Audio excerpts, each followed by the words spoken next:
Life as a musician, or in our case a drummer, can be a wonderful, fun, and a really exciting experience. It can be filled with touring, diverse playing, and memories for life. It can also be really frustrating, really time-consuming, and sometimes you won't even get paid for the job you're doing. So in this video, we'll go through some pros and cons about being a drummer.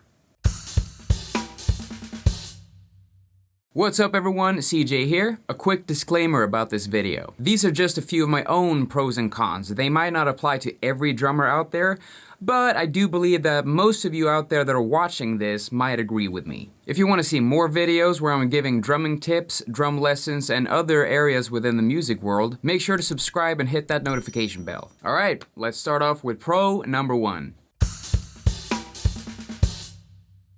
As a drummer, a majority of the time, we have the best seat in the damn house. Not only are you sitting behind a gorgeous drum kit that's fun to play and nice to look at, but you can see everything from the drummer's perspective. You can see your band members, you can see the stage crew, and most importantly, you can see the entire crowd. For me at least, there's no better drug in the world than watching a great crowd dance and have fun and air drum to the songs that you're playing. Well, except for maybe LSD. Whoa! This sadly leads me to con number 1. Even if you can see everything on stage and the crowd, don't be surprised if the audience can't see you.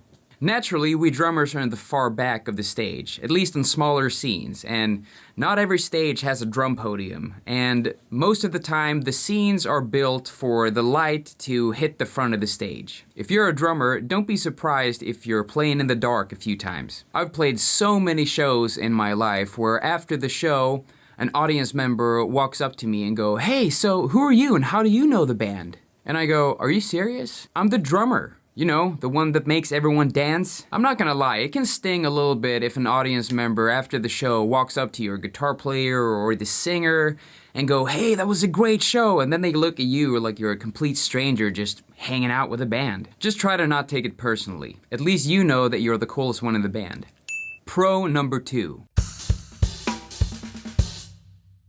The drummer is the one person on stage in charge of the entire band. It doesn't matter the debate. Any band leader can argue with me about this for years. I'm not gonna give in. The drummer is the driving force of the group on stage. There's a really good Buddy Rich quote that says, "An average band with a great drummer sounds great.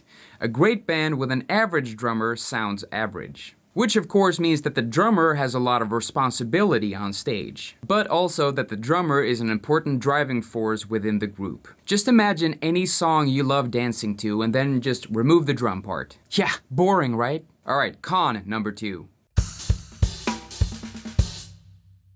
The responsibility of a drummer weighs heavy, especially live on stage. If you're not playing in time, the entire band suffers. Have you ever played with a click track and started the song on the wrong beat? It's a complete nightmare. If you make a mistake here or there, it's okay, that's not a problem. Just don't stop playing. The important thing to know that if something horrible like this happens on stage, try to not let it affect your playing for the rest of the set, no matter how cringy that moment was. Believe me, even the world's top drummers make mistakes. Lars Ulrich. Pro number 3. There are so many amazing sound options for drummers nowadays. Everything from different FX snare drums, effect cymbals, and just small, cool little accessories that can change your drum sound in a matter of seconds. You can also get electronic drum pads in which you can basically sample whatever the hell you want into them, and then make them act like triggers for different effects. Move away, guitar pedals, the drumming world is gaining on you. Con number 3. Drums are a big instrument. Actually several different instruments if you think about it. It weighs a lot and usually takes the most time to set up, whether it's in a recording studio or a live stage. And even a small drum set can take up a lot of space for transportation. If you're riding with your band members and you only have one car, the drums and the hardware will take up most space in that car. If the venue that you're playing at doesn't have a backline kit, that is. And even if they do, the equipment could be broken, and it probably sounds like shit anyways. Oh, hey dude. Oh, hey man. Just a quick question. Yeah, have you changed the drum heads recently? Yeah, I think in like 2012? Oh, okay, that's fine. No problem, man. Bump it. By the way, I forgot my ride symbol. Do you know if I can borrow one from here? Ride symbol. Is that the one with a pedal that goes like this? Pro number 4. Some might think of this as a scary responsibility, but it's actually pretty awesome. This is like a pro and a con, especially if you're not comfortable with playing with different types of pocket feel, like behind the beat or ahead of the beat. But when you master such a skill, you feel in charge and in control. As the drummer, you have a bigger impact on the audience sitting on the edge of their seat than you might think. And that is a good thing. Con number 4.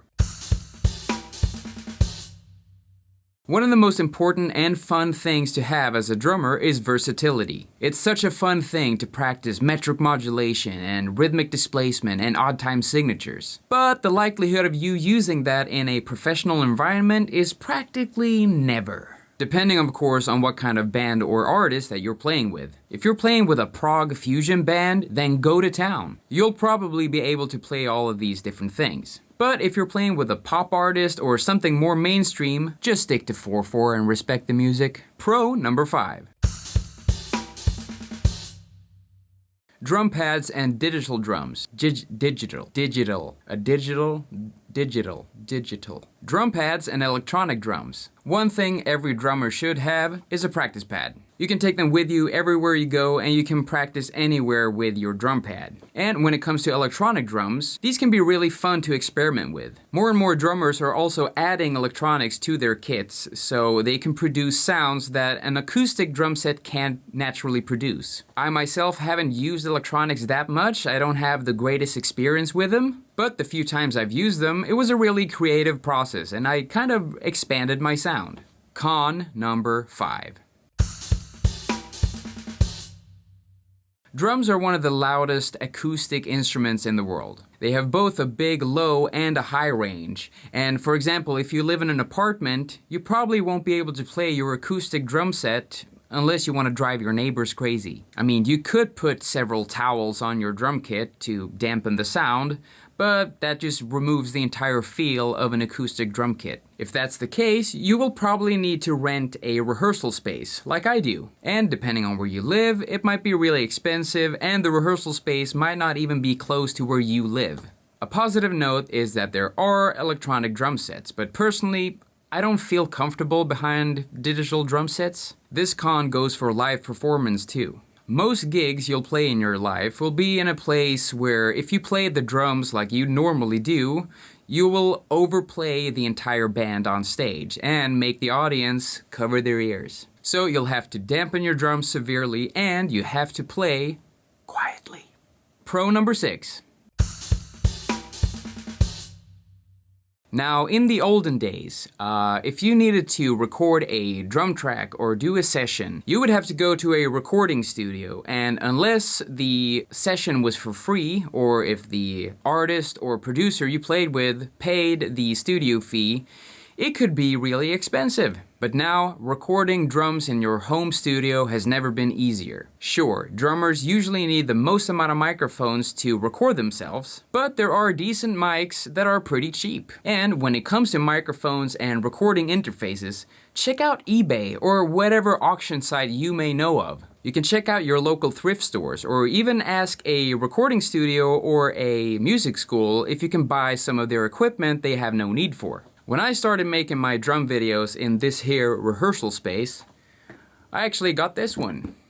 This is a Samson 5 kit, and I got this from eBay for around $100. That's 5 decent microphones for $100. And the interfaces that I use are 2 MOTU 8 pre's, and I got those for like $90 each. They cost like $700 if you buy them brand new. Best deal I've ever done. Ka-ching! I'll talk about my recording process and my equipment in another video, so make sure to subscribe to not miss out on that one. And so we arrive at con number 6.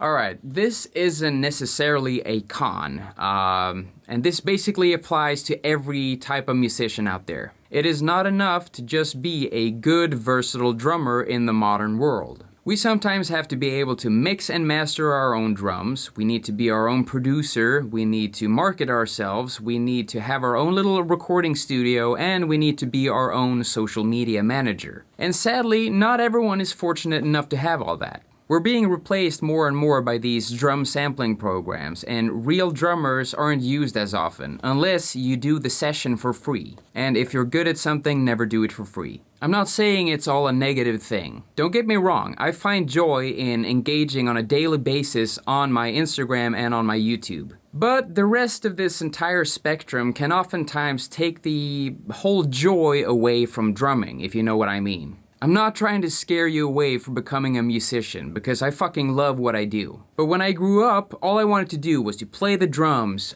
do recording sessions, go on tours, and just do that over and over and over again all year round. I mean, what drummer hasn't dreamt of that? But no, I have to do everything myself most of the times, and with a fraction of the payment that I deserve from doing all these things. And that's just the world we live in right now. Just try to be patient. It's worth it.